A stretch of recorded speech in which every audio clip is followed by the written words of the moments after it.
Բարև ձեզ սիրելի ունկնդիրներ, Վանթոք Հալիքի եթերում Real Talk podcast-ն է։ Իմ հյուրն է հրապարակախոս Հարութ Ուլյանը։ Բարև ձեզ Հարութ ջան, շնորհակալություն հրավերս ընդունելու համար։ Բարև ձեզ, ես եմ շնորհակալ։ Շատ հարցեր կան, բայց կա ելակետային մի խնդիր, որի առաջ բախվեց Հայաստանը ստության մի քանի ամիսներ առաջ, օգոստոսի 8-ին, այսինքն երբ Միացյալ Նահանգներում ստորագրվեց հայտնի այդ նախաստորագրվեց պայմանագիրը, այնուհետև կոնկրետ փոխհմբռնման հուշագրեր եղան թե Հայաստան Միացյալ Նահանգները թողենք, բայց ամենագլխավորը Հայաստան Միացյալ Նահանգներ եւ Ադրբեջանի միջև այդ հռչակագիրներ, հա, որը ստորագրվեց, ինչ է սա իրենից ենթադրում, արդյոք սա թույլ տվեք այդ բառը օգտագործել, փոզմիշ է անում նոյեմբերի 9-ը եւ դրա արդյունքները, արդյոք սա նոյեմբերի 9-ը դեռևս գործում է, որտեղ օրինակ Ռուսաստանից կան այդ հայտարարությունները, որ այն գործում է, հա, Հայաստանի իշխանությունները չեն հայտարարել այդ փաստաթղթից դուրս գալու մասին եւ այլն ձեր մոտեցումները այս իմաստով, ինչ էր այդ փաստաթղթի նշանակությունը Հայաստանի Հանրապետության համար խնդրեմ։ Նախ սկսեմ նրանից, որ օգոստոսի 8-ի հռչակագիրը նախաբան ունի, այսպես ասած, դրան նախորդել են այդ բանակցությունները մի քանի ամիս տևած Թրամփի ընտրությունից հետո,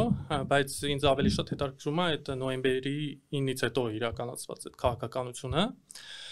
Նախ Փաշինյանի տրամաբանությունը այն էր, որ դուրս գալով, այսպես ասած, այդ նոյեմբերի 9-ի տրամաբանությունից, ինքը ամեն կերպ կչեզոքացնի դրա 9-րդ դրույթը, հայտնի այդ Նախիջևանի կապող Ադրբեջան-Նախիջևան կապող ճանապարհի այդ դրույթը եւ դրա այդ պահանջը կչեզոքացնի, իրանք են ստենցել այդ ողջևորությամբ ամբողջ այդ ռոպագանդան դա էր տանում, որ հեսա այդ այլևս չկա նման պահանջ, այլևս նման պահանջ չի կարող լինել, քան որ այլևս Ղարաբաղը այդ վերջնական հայաթափումից հետո առավել եւս ակտիվացավ այդ խոսակցությունը,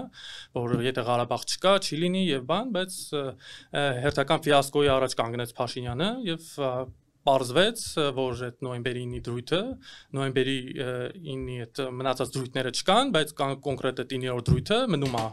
քաղաքական շրջանակներում, Ալիևը ինչ որ միջազգային հանրության հետ դրա հետ այդ դրույթի հետ ինչ որ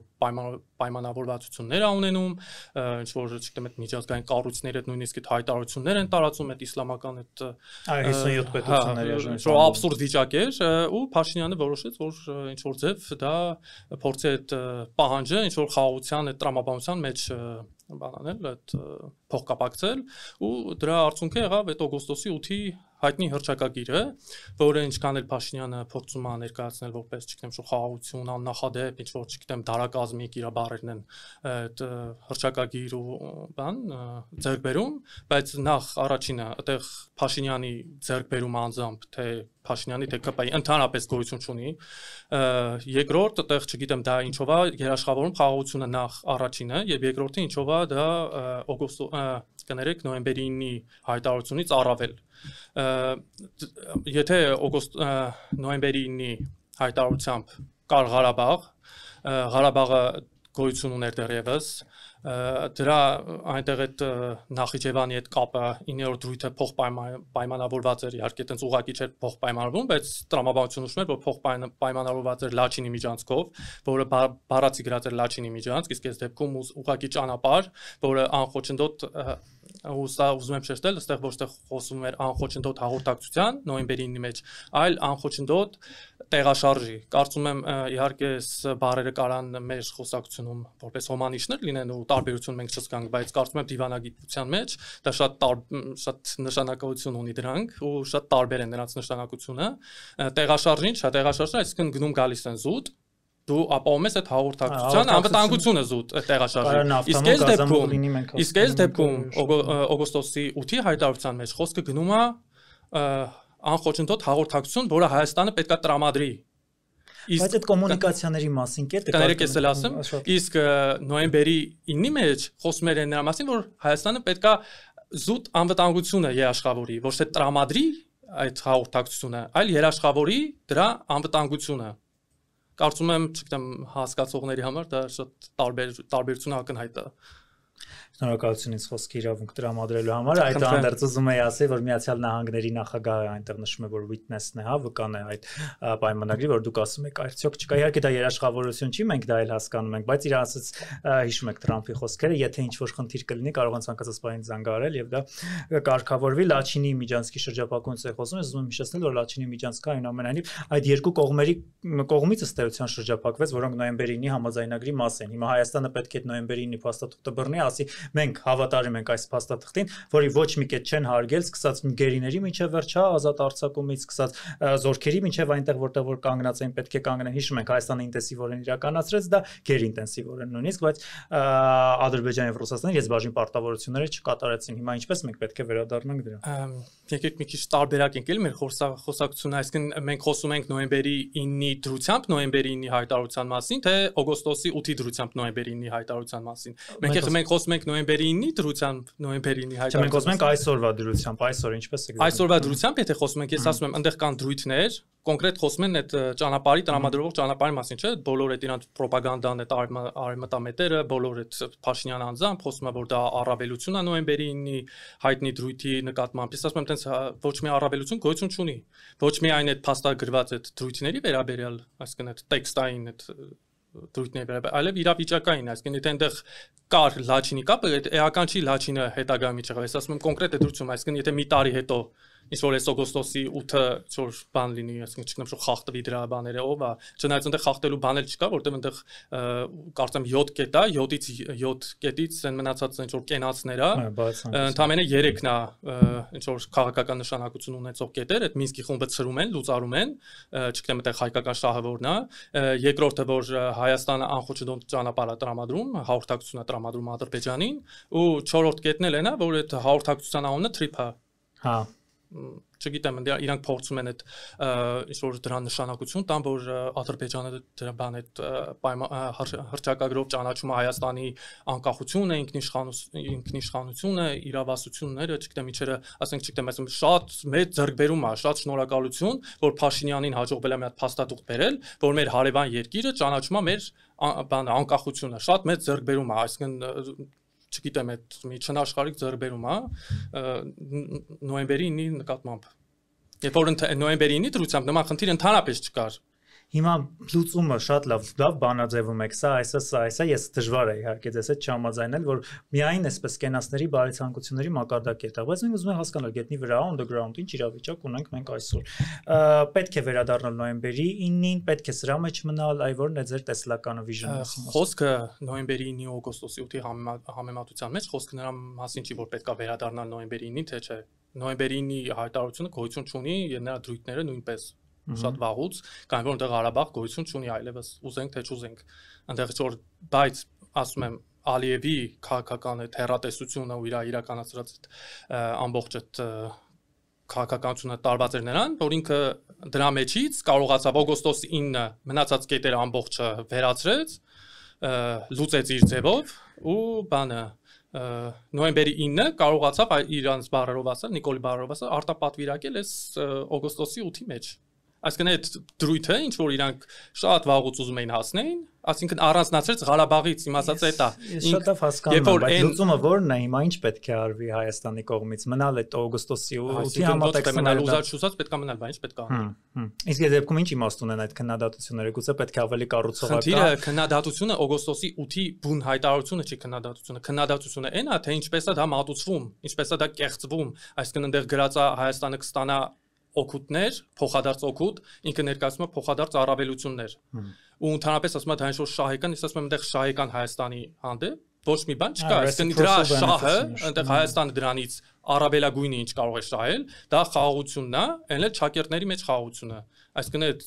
չգիտեմ, օթից ինչ որ Ղարաբաղը վերջնականապես այդ թեման փակեցին, ու օթից եկավ ինչ որ խաղաղության թեմա, որը փոխ կապակցվեց ինչ որ այդ ճանապարհի հետ։ Շատ բարի, այսինքն որպես ելակետին մենք այն կանխավարկածից, որ պետք է Հայաստանը մնա այս օգոստոսի 8-ը իրականացնի դա, հա, ձեր տեսլականը դա է,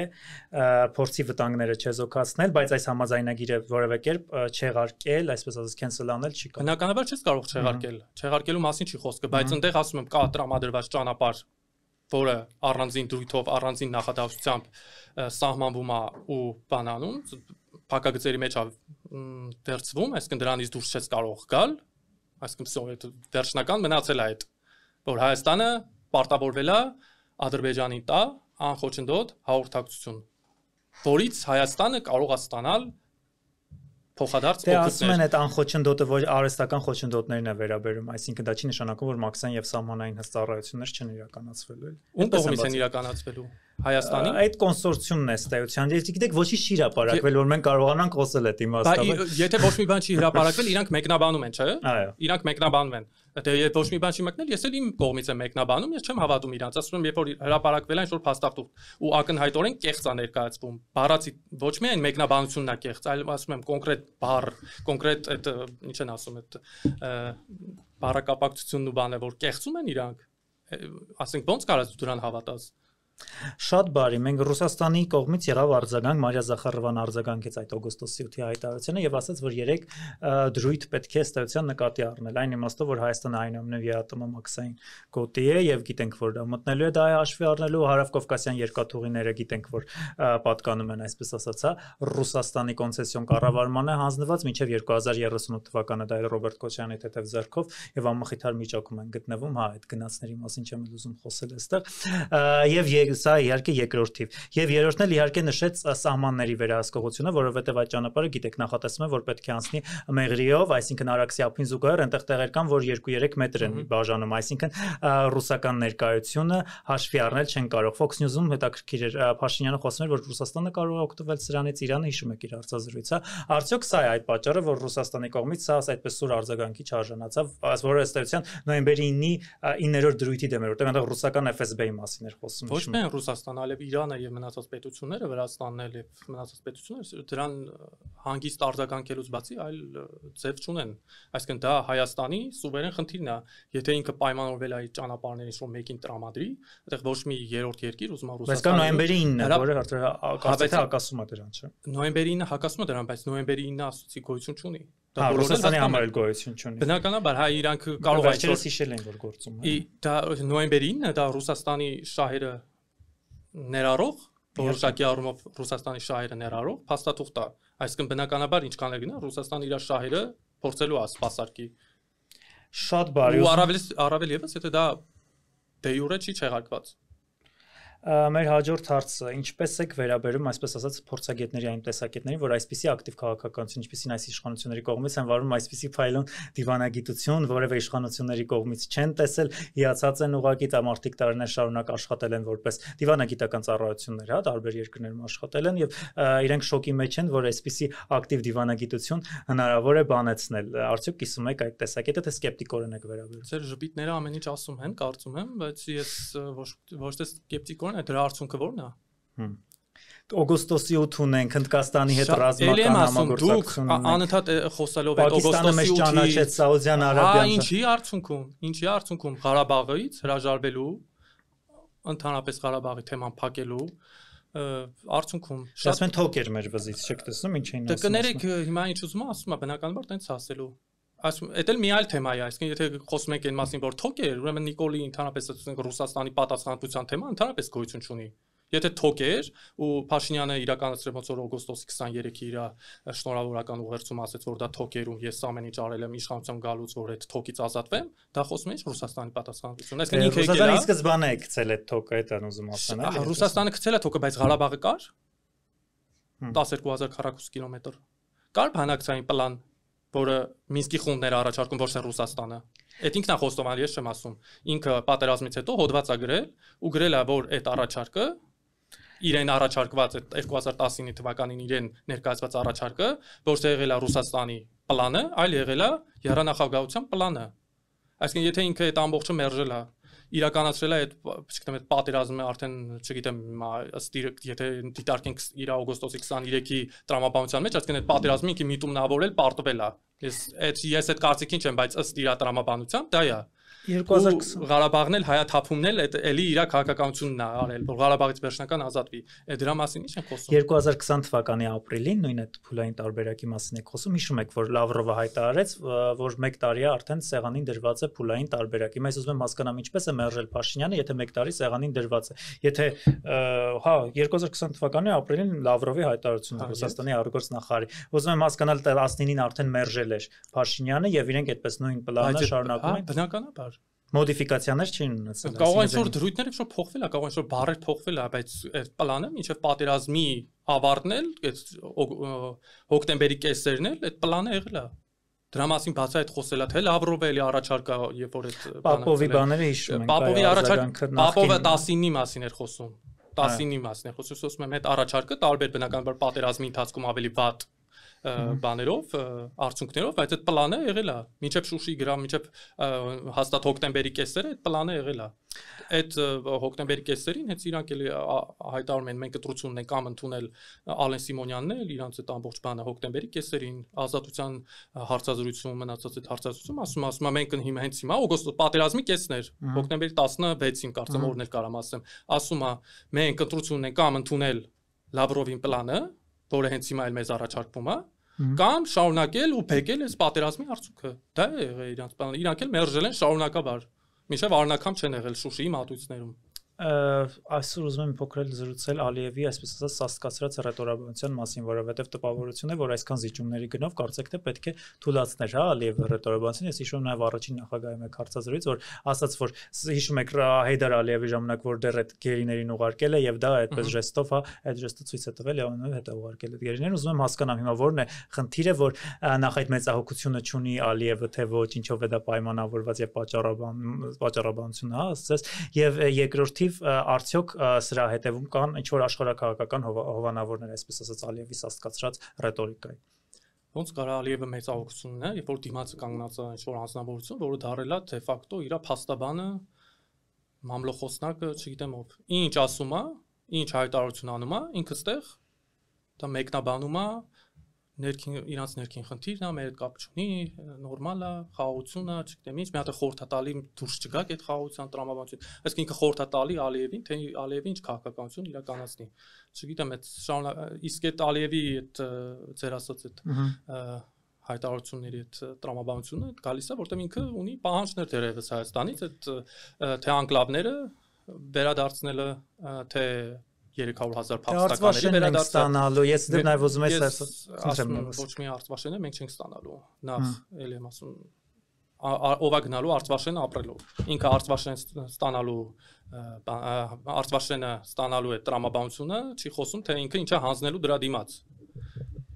Ով է գնալու Արցվաշենը ապրելու։ Ինձ կարաք ասեք։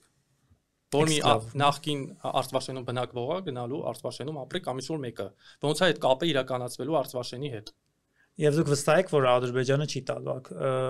Ոչ թե չի տալ, ասում եմ ծայրահեղ դեպքում, կարող ասի եկեք։ Կարող բաներ կդնի, կասի եկեք։ Ինքը կգա, իրան կգան։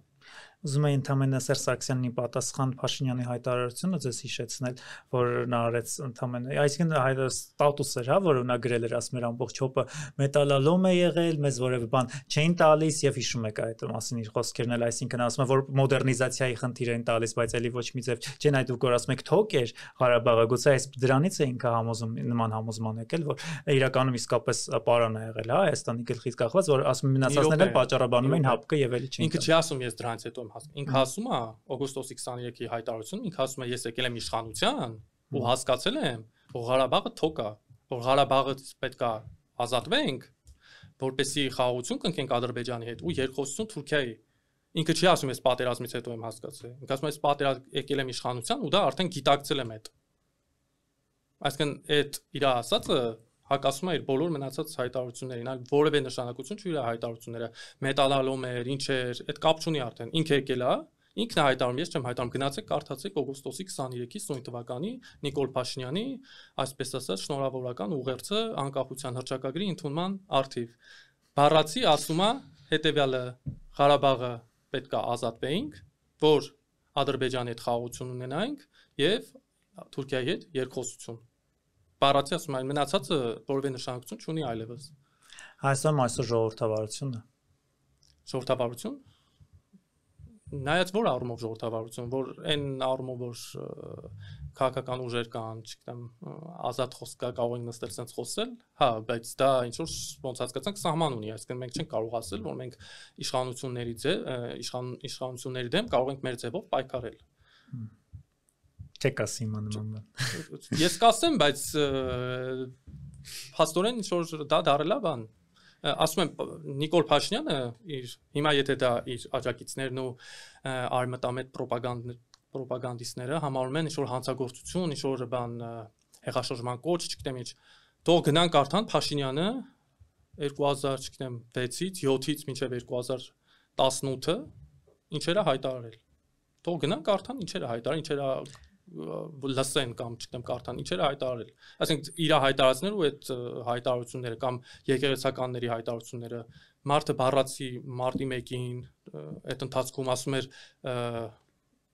մեր պայքարը օրինական կլինի այնքան ժամանակ, մինչև մենք չգիտակցենք, որ մեր բոլոր մեթոդները սպառվել են։ Դա ի՞նչը։ Ինք բառացի իրան եմ ցիտում։ Այսինքն, եթե Սամվել Կարապետյանի հայտարարությունը քրեական հանցագործություն է, Նիկոլինը առավել եւս այսինքն ինքը քաղբանտարկյալ չի եղել։ Հա, այսօր Հայաստանում քաղբանտարկյալներ չկան, դա է ուզում ասել։ Այ կան քաղբանտարկյալներ, Սամվել Կարապետյանը քաղբանտարկյալ համարում է։ Բնականաբար։ Այսինքն ասում եմ, բառացի մարդ ասում է մենք մեր ձևով բան կանենք, կմասնակցենք այդ գործընթացին։ Եթե դա այդ հայտարարությունը քրեական հանցագործություն է, չգիտեմ, ասենք դրանից բայց հիմա կարծեմ հոդվածը փոխվել է, ես ճիշտ ասած չեմ հետևում իրենց, բայց կարծեմ հիմա նոր հոդված է, ավելի կոռուպցիոն։ Ինչ հոդված ուզում է լինի, այսինքն ոնց է, ես ոնց որ ասեմ, ինչ որ մի հատ պայքարը լինի, չգիտեմ, ինչ ասեմ, ես իմ ձևով եմ մասնակցելու այդ պայքարին։ Չէ, նկատի ունեմ այդ հայտարարության համար չէ, այնուամենայնիվ թող։ Այդ ինչ չի հետաքրում, իրանք այդ հայտարարության համար են այդ մարդուն ձերբակալել։ Շատ բարի։ Ժամանակի անշրջելիության գործոնը, հա, ինչ արժեցավ Հայաստանի համար, ինչ կորցրեցինք եւ ըստ այսօր կարող ենք փակ համարել առասարակ Արցախ։ Այս վերջին 30 տարիների ընթացքում, հա, Արցախի էջը կարող փակ համարում եք դուք։ Արցախի էջը ինչ առումով փակ համարեմ։ Այսինքն այն մոտ ապագայում հաստատ փակ է։ Նկատի ունեմ նույն այդ իսկի առասարակ այսօր վերադարձի մասին էլ, ասում են դա ուտոպիա է, խնդրեմ ձեր տեսակետը ներկայացրեք։ Ոչ թե ուտոպիա է, դա անիրատեսական ինչ որ խնդիր է, որը մոտ ապագայում հաստատ դա կարելի է լուծել միայն պատերազմով, եթե մենք խոսում ենք այսօրվա մասին։ Միայն պատերազմով կարելի է լուծել։ Այսինքն այս առումով համաձայն եք Փաշինյանի հետ, նույն տեսակետն եք։ Դա ես Փաշինյանի հետ չեմ համաձայն, ինքը ստեղծել է մի հատ իրավիճակ, որ մենք ուզենք թե չուզենք, այդ է։ Այսինքն օգոստոսի 8-ը, ես չեմ ասում օգոստոսի 8-ը հրաշքեր կամ չգիտեմ, դե հայանպաստ ոչ մի բան չկա։ Ինքը հասցրել նրան, որ միջազգային չգիտեմ Ամերիկայի պես բանը գերտերության հետ գնաց այդպես բան է ստորագրել։ Ուզած չուզած հիմա մենք դրա պետք է առաջնորդվենք։ Բայց որն է, իրենք ասում են միջնորդ պիտի լինի, անկողմնակալ միջնորդ պետք է լինի։ Տեսանք մեր ունեցած միջնորդը անկողմնակալ չէր, գնացին մի թիվ 1 հեգեմոնն է ի վերջո Միացյալ Նահանգների հետ հաշվի նստել չեն կարող, պլյուս Թրամփի անձնական բանից նայելով նաև ինչ շրջարություն է կարող ենք ավել, ասենք Հայաստանը կարող էր մերժել, ինչ կարող էր անել։ Խեղճ Փաշինյանը ինչ կարող էր անել։ Այսինքն ինչ կարող էր անել։ Մերժել կարող էր Թրամփը։ Այսինքն ինքը ինչ որ բուտաֆորիա է։ Եթե ձեր ասած է դա որ ինքը ինչ որ ոչ բան է, ինքը գնաց է տորգլա, այո, տենց է։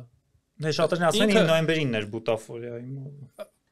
Նոյեմբերին էր բուտաֆորիա։ Բնականաբար ինքը ստիպված արդեն ուր էր, չկար բունկերում։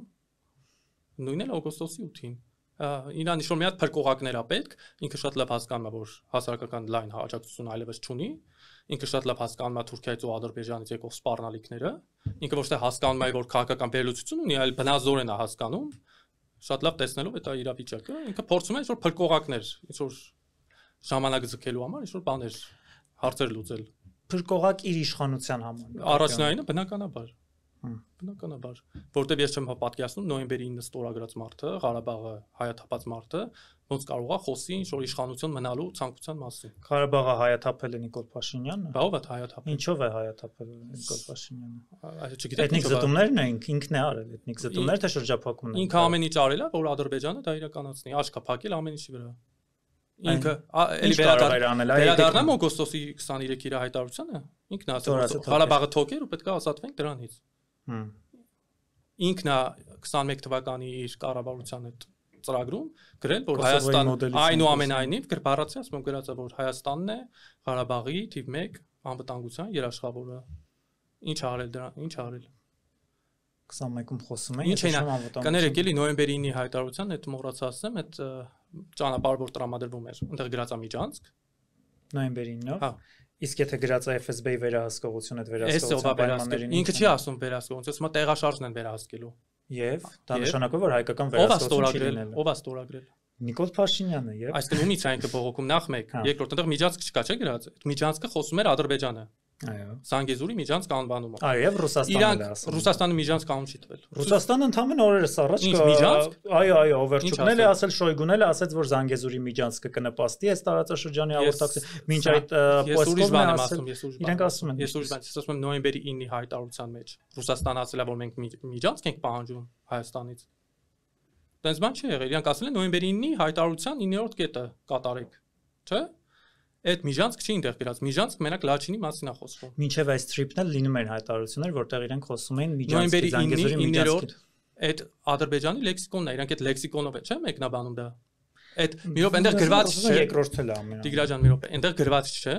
միջանցք։ Իրանք մեկնաբանում են դա որպես միջանցք։ Անկախ ու մի կողմ թողնենք, գրված չի, բայց տրամաբանությունն է։ Մի րոպե, մի կողմ թողնենք, որոնտեղ դրված է Փաշինյանի ստորագրությունը։ Այդ դրանից ինքն է բանակցե, չգիտեմ ինչ արել, ինքն է ստորագրել։ Նոյեմբերի 9-ի այդ հայտարարությունը, որտեղ այդ դրույթն էլ կա։ Այդ այնտեղ չկա գրած միջանցք, այդ խոսում են Ադրբեջանը, չգիտեմ, ում ուզում եք ասեք, թող Ռուսաստանը լինի, թող Թուրքիան լինի։ Թուրքիայից էլ այո։ Աշխարհը թող ասի Զանգեզուրի միջանցք ինքը,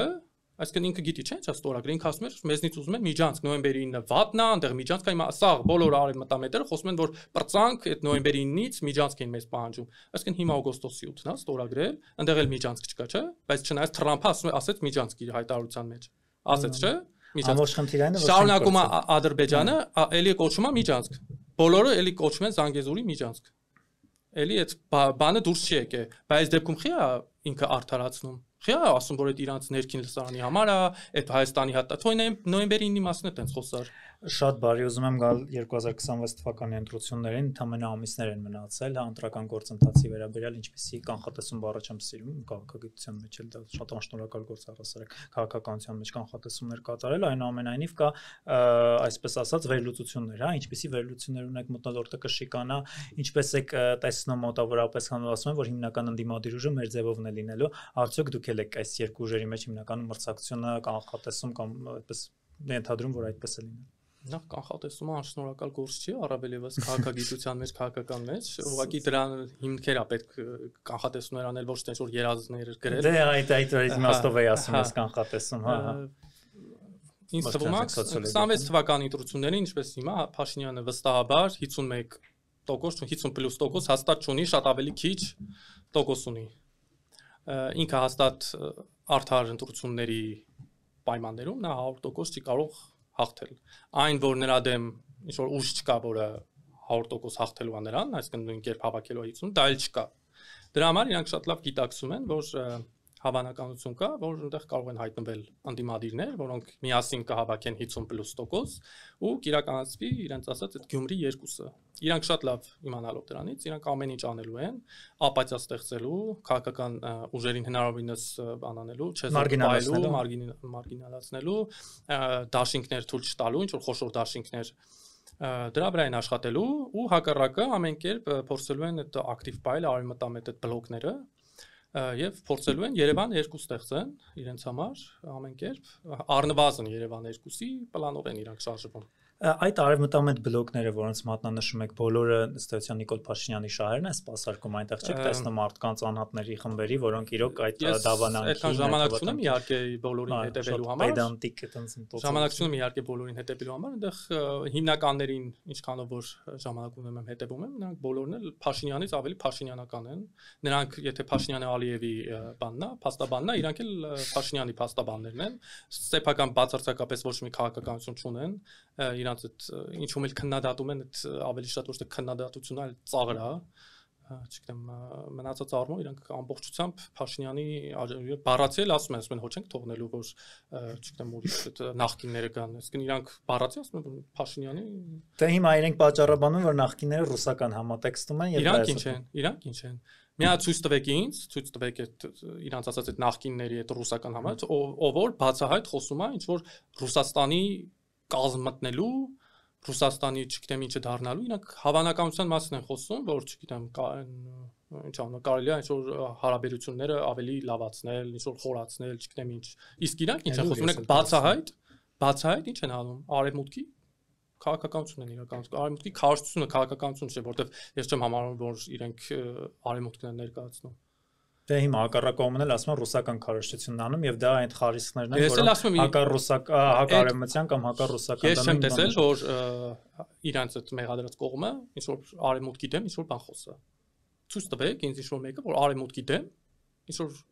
քաղաքականություն իրականացնի։ Իսկ իրանց ամբողջ քաղաքականությունը Ռուսաստանի դեմ է։ Ասում են ուկրաինիզացիայի մասին, չեմ ուզում դա այդ դաշտ մտնել այդ անկեղծ եմ ասում, բայց այնուամենայնիվ խոսում են ուկրաինիզացիա, այսօրվա դիմադիր ռուսական դիրքավորված, այսպես ասած, շատ գործիչներ են, որոնք այսպես ասած ցանկանում են ինտեգրվել։ Կարող է մարգինալ ինչ որ բաներ են խոսում, ես լուրջ քաղաքական ուժերից ասում են Վրաստանը նայեք ինչպեսի ճիշտ մոդել է եւ այնտեղ Վրաստանի իշխանությունների հակարևմտական ռետորաբանության օրինակով շատ լավ չեմ ուզում այս դաշտը մտնել, որպես վերջաբան կարող են խոսել ստեյության դուք նշեցիք բռնաճնշումները, հա, ստեյության սաստկանալու են, այսինքն Հայաստանում էլ եթե 2020 ինչպիսի ելք է կանխատեսում, այսինքն ընտրությունները Նիկոլ Փաշինյանը կարող է ընտրությունները կեղծել, որտեղ ասում են նա այսքան ընտրությունները ինքը արդեն կեղծում է։ Կեղծում։ Բնականաբար, այդքան քաղաքապետարյալ պահելով, այսինքն որ ինքը շատ լավ գիտի, որ Սամվել Կարապետյանը եթե ազատության մեջ լինի, ինքը, չգիտեմ, ասենք 0 շանս ունի հաղթելու այդ ընտրությունները։ Կարծենք Սամվել Կարապետյանը կհաղթի։ Չեմ ասում 50+ կհավաքի, բայց մի այնպեսի ծանրակշիռ ձայներ կհավաքի, որ Նիկոլ Փաշինյանը հաստատ ոչ մի բան չի կարող անել նրա դեմ։ Բնականաբար ինքը պահում է մնացած քաղաքական ուժերին նույնպես բոլորին այդ ամեն օր ինչ-որ Սերժ Սարգսյանին մնացած ինչ-որ գործերն է թարմացնում, ինչ-որ նոր մեղադրանքներ է ներկայացնում, շոուներ է անում, չգիտեմ ինչեր է անում։ Ինքը այնպես իրավիճակ է ստեղծել, որ ցանկացած հիմա քաղաքական գործչի հանդեպ ինքը եթե քրեական գործ հարուցի, դառնալու է այդ մարդը քաղաքական բանտարկյալ, եթե ոչ բանտարկյալ, ապա հալածյալ։ Այսինքն մտածում եք, որ ընտրությունները նույնիսկ եթե ծանրակշիռ տոկոսներ հավաքեն, հա, ինքը կարողանալու է որպես իշխանություն այնուամենայնիվ չեզոքացնել ձերբակալության ճանապարհով եւ այլն, հա, քրեական գործերը։ Ինքը մինչեւ դա է անելու։ Իսկ գուցե հիմքում այդ քրեական գործերը կան, որովհետև շատ հաճախ այդ ընդդիմության կողմից էլ իհարկե բոլորին չեմ ասում, բայց շատ հաճախ իրենք չեն ասում, որ այդ մեղադրանքը կեղծ է։ Հա, նույն այդ տեսագրությունների հետ կապված չեմ ուզում իհարկե այդ այժմ բաների մեջ մտնել, այնուամենայնիվ իրենք չեն ասում այս մեղադրանքը կեղծ է, սա իրականությունը չի անպատասխանում, որ զավակ ունի, դա իրականությունը չի անօրինակ է, ինչ հոգեվորական է, բայց այսպես ասած միմյանց նկատմամբ ավելի ստեյության հարմար է այդպիսի արշավ, եւ ասել ուղղակի հակաեկեղեցական արշավ է։ Եթե կաթողիկոսը զավակ ունի, մնացած եպիսկոպոսներն էլ հոգեվորականն էլ ինչ-որ այսպես ասած ինչ-որ անբարոյական ինչ-որ կապեր ունեն, դա իրանց խնդիրն է։ Նախ եւ առաջ առանձնական խնդիրն է, երկրորդ եկեղեցու ներքին խնդիրն է։ Այդտեղ ոչ մի աշխարհական, առավելևս Փաշինյանը որևէ միջամտելու իրավունք չունի, թե սահմանադրությամբ, թե բարոյական, թե կրոնական ոչ մի իրավունք չունի։ Այդտեղ Փաշինյանի այդ ներխուժում այդ հարցերում դա ուղղակի եկեղեցին հնազանդեցնելու, այնտեղ հնազանդ ինչ-որ կաթողիկոս ընտրելու խնդիր է դրել իր արժեվ Փաշինյանը։ Շատ բարի, շնորհակալություն, շատ հետաքրքիր է ձեզ հետ զրուցել։ Ես էլ եմ շնորհակալ։ Կարծում եմ դա առաջիկայում կլինեք իմ հյուրը։ Ես էլ եմ հույսով։ Շնորհակալություն, իմ հյուրն էր հրապարակախոս Հարութ Ուլոյանը։ Կհանդիպենք։